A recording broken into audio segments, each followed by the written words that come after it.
जो खनौरी बॉर्डर के ऊपर हमारे संयुक्त किसान मोर्चा के साथी अपनी मांगों को लेकर के एमएसपी की मांग को लेकर के दिल्ली कूच के लिए चले थे।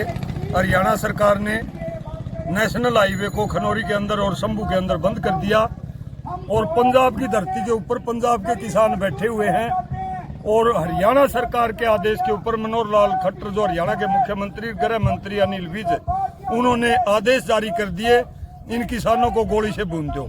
ये सारा का सारा असंवैधानिक कार्यक्रम था सरकार का।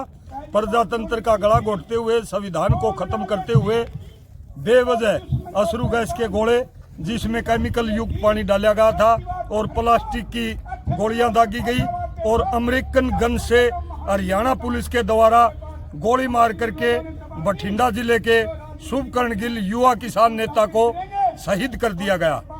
उसकी आज हम संयुक्त किसान मोर्चा जिला हिसार और जिला हिसार की तमाम खाप पंचायतों के नेतृत्व में बास टोल के ऊपर बास धरना कमेटी का जो यहाँ पर धरना 18 दिन से चल रहा है, शोक सभा का आयोजन किया गया। आज हम सभी जिला हिसार के खापों के प्रधान और संयुक्त किसान मोर्चा के साथी यहाँ पर पहुँच करके शहीद शुभकर्ण गिल को श्रद्धा सुमन अर्पित किए और उनकी शहादत को नमन किया। उसके साथ साथ हमने प्रण लिया है जब तक एमएसपी लखीमपुर खीरी के शहीद किसान और पत्रकारों को न्याय और भूमि अधिग्रहण नियम 2021 को चेंज नहीं किया जाता, बिजली अधिनियम 2020-21 को खत्म नहीं किया जाता, किसान को पूर्ण कर्जा मुक्त नहीं किया जाता, किसानों के ऊपर दर्ज मुकदमे खारिज नहीं किए जाते, शुभकर्ण के कातिल हरियाणा सरकार के मुख्यमंत्री मनोहर लाल खट्टर और गृह मंत्री अनिल विज के खिलाफ 302 का मुकदमा दर्ज नहीं किया जाता, हम तब तक चैन से नहीं बैठेंगे। शुभकर्ण की शहादत को असली श्रद्धांजलि यही होगी। अगर ऐसा नहीं होता है तो तमाम हरियाणा की खाप पंचायतें और संयुक्त किसान मोर्चा का नेतृत्व आपस में मिलकर के कंधे से कंधा मिला करके शहीद शुभकर्ण और तमाम शहीद किसानों की शहादत का बदला लेने के लिए, अपनी मांगों को मनवाने के लिए बड़े आंदोलन का आगाज करेंगे और बहुत जल्दी किसान और मजदूर खाप पंचायतें और संयुक्त किसान मोर्चा के नेतृत्व में सड़कों के ऊपर उतरेंगे। संविधान का गला घोटने वाली, प्रजातंत्र को खत्म करने वाली, जाति और संप्रदाय वैमनस्य फैला करके जनता का भाईचारा बिगाड़ने वाली सरकार को हम वोट की चोट मार करके यहाँ से चलता करेंगे। अगर ऐसा नहीं होता, निकट भविष्य में इस सरकार के गलत कार्यकलापों से हमारे सूबे समेत देश के अंदर गृह युद्ध छिड़ने के आसार हैं, वो दिन दूर नहीं होगा। रोजाना मरने के लिए, गोली खाने के लिए, लाठियां खाने के लिए किसान महिलाओं ने किसानों पुत्रों को पैदा नहीं किया है।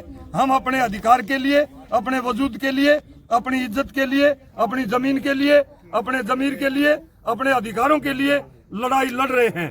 इस लड़ाई में संविधान के अंदर जो आजादी के तुरंत बाद 1950 में बाबा साहब भीमराव जी अंबेडकर के द्वारा लिखा गया, वह लागू किया गया। किसी भी आजाद देश के नागरिक को अपनी मांगों के लिए, अपने अधिकारों के लिए, अपने उत्पीड़न और शोषण के खिलाफ आंदोलन करने का, आवाज उठाने का, हड़ताल करने का, आंदोलन करने का, जलसा जुलूस निकालने का अधिकार है। संविधान के उस अधिकार को इस्तेमाल करते हुए हम संवैधानिक तरीके से अनुशासन में रह करके हठधर्मी, तानाशाही, हिटलरशाही मोदी के 13.5 महीने में घुटने टेक करके काले कानून वापस करवाए और ये हमारा 8 सूत्रीय मांग पत्र है जिसको लेकर के पंजाब के किसान खनौरी और शंभू बॉर्डर के ऊपर 15 दिनों से लगातार भूखे प्यासे लाठियां गोलियां खाते हुए बैठे हैं। सभी मांगों को मनवा करके हम पीछे हटेंगे, वरना पीछे नहीं हटेंगे। इसके लिए जो भी अराजकता फैलती है, आगजनी होती है, लड़ाई झगड़ा, गोलीबारी सरकार और पुलिस करती है, उसकी सारी जिम्मेदार हरियाणा सरकार और देश की मोदी सरकार और अमित शाह हैं। उनको हम बर्दाश्त नहीं करेंगे, बख्शे नहीं है। रोजाना किसानों के बेटे मरने के लिए, लाठियां खाने के लिए नहीं है, हम अपने अधिकारों के लिए लड़ रहे हैं। अधिकार हासिल करके घर जाएंगे, ऐसी कोई बात नहीं है। किसान आंदोलन कमजोर पड़ गया, ये पंजाब वाले से, ये खालिस्तानी की मांग करने वाले लोग हैं, ये कक्का सिंह के लोग हैं, ये मक्खा सिंह के लोग हैं, ये पाकिस्तानी हैं, SYL का पानी ले आओ, ये कमजोर पड़ गया। ये सारी की सारी भाषा बीजेपी के RSS के गुर्गे जनता में घुसेड़े हैं। ऐसी कोई बात नहीं है। हमारे गुरुकुल दीनवास के स्वामी संस्थापक सर्वदानंद जी होया करते, वो आर्य समाज की बात क्या करते, बोले एक बेछुआ की टोली जैसी। एक जना बोला तारा प्रधान कौन सा है, बोले तने कमजोर तो कमजोर दिखता हो, उसकी पुंजड़ी बांगड़ी टेक के देख ले, आप पे बेरा पट जा हमारा प्रधान कौन सा है। एक 10 साल का किसान का बालक अपना झंडा लेकर के सड़क के ऊपर आंदोलन को ले बिगुल बजा दे, उसकी तरफ कोई देख भी नहीं सकता, क्योंकि हम संविधान के रक्षक हैं। संविधान में, अनुशासन में विश्वास रखने वाले लोग हैं, कमा करके खाने वाले लोग हैं, मेहनत करके। ये हमारे DNA में है। हमारे बाप दादाओं ने, परदादाओं ने भूखे प्यासे रह करके, फटे हाल रह करके, अपने दुधारू पशुओं को बेच करके, उबाने उगाड़े रह करके इस जमीन को मुगल हुक्मरानों से, अंग्रेज हुक्मरानों से, साहूकारों से बार बार बचाया कुर्बानियां दे करके। ये बीजेपी की, RSS की, मोदी की माता जो संजीवनी बूटी किसान की है, इसको नहीं जाने देंगे। यही लड़ाई है मुख्य। आप का इशारा सही हो सकता है कि किसान आंदोलन में आपको भी हमको भी लगता है कि दो धारा इकट्ठी काल नहीं दे पाई। ये सच्चाई है और इस सच्चाई को कबूल करने में हमें कोई दिक्कत भी नहीं है, परंतु ये भरोसा है कि इस लड़ाई को लड़ने के लिए तमाम संगठन एक जगह आके लड़ाई लड़ेंगे। हो सकता है किन्हीं कारणों से ये काल संयुक्त रूप से ना दी गई, लेकिन मांग वही है, वही आंदोलन की रूपरेखा है। हो सकता है कहीं सरकार की भी बदमाशी हो, सरकार नहीं देना चाहती हो जो किसानों की मांग है। हमने इस बात की भी कोई दिक्कत नहीं भाई, सरकार अपनी तरफ से घोषणा कर सकती है, किसी एक संगठन को बुला के घोषणा कर सकती है, इसका भी हमें कोई दिक्कत नहीं, लेकिन ये लड़ाई रुक नहीं सकती। ये जो प्रजातंत्र का कत्ल किया जा रहा है, जो किसानों के, मजदूरों के प्रजातांत्रिक अधिकार हैं, इस देश में कानून का राज है, उसको किसी भी कीमत पर हम मिट्टी में नहीं मिलने देंगे।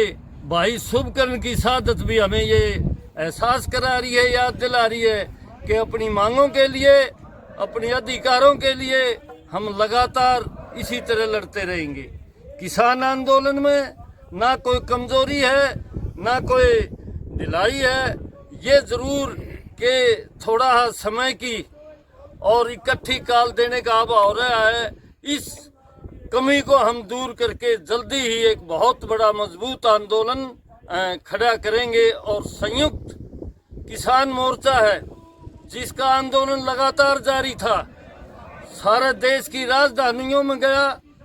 कुछ लोगों द्वारा ये प्रचारित किया जा रहा है कि भाई ये किसान आंदोलन का सेकंड एपिसोड है। ऐसी कोई बात नहीं है। हम उस दिन से लगातार संघर्ष जारी है जिस दिन से प्रधानमंत्री ने माफी मांगे मानी थी 3 काले कानूनों के ऊपर। बाकी मांगों के लिए ये लड़ाई जारी है, लड़ाई जारी रहेगी और जीत के दर्जे तक पहुंचाए बिना किसान का भाईचारा वापिस नहीं हटेगा। शहादत हुई है हमारी, दुख है, लेकिन शहादतों से पीछे नहीं हटेंगे और शुभ कर्ण आएंगे और शुभ कर्ण आएंगे और लड़ाई आगे बढ़ती जाएगी।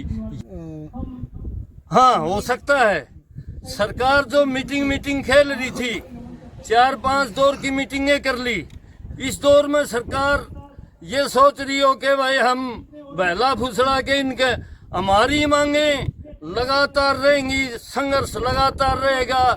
हमारी कमेटी सचेत है, जानती है आज किसान आंदोलन इस दर्जे का आ चुका है कि सरकार के जितने भी ओछे और चालबाजी के कदम हैं उनका मुंह तोड़ जवाब देगा और किसानों को सही रास्ता दिखाएगा जो लड़ाई पर किसानों की जीत तक लेके जाएगा। मंजिल हमारी किसानों की जीत की है, उससे पीछे कहीं नहीं हटेंगे। हाँ, कोशिश करी है सरकार ने एमएसपी देने की कि फसलों का विविधीकरण कर लिया जाए। गेहूं और धान के बदले अगर कोई दूसरी फसल बोता है तो वो इसी मीटिंग में, इन्हीं मीटिंगों में आया है सरकार की तरफ से। ये बात किसानों को मान्य नहीं, एक सवर से इस बात को नकार दिया है। हम इस बात के लिए भी सचेत हैं कि किसानों के अंदर जो नेगोशिएशन कमेटी में लोग थे इन बातों को नकार रहे थे, उनमें से भाई अक्षय नरवाल को भी, जिसका बाकायदा नेगोशिएशन कमेटी में नेम प्लेट लगी, उसकी कुर्सी तय थी, उसको भी सरकार ने उठा के भीतर कर दिया।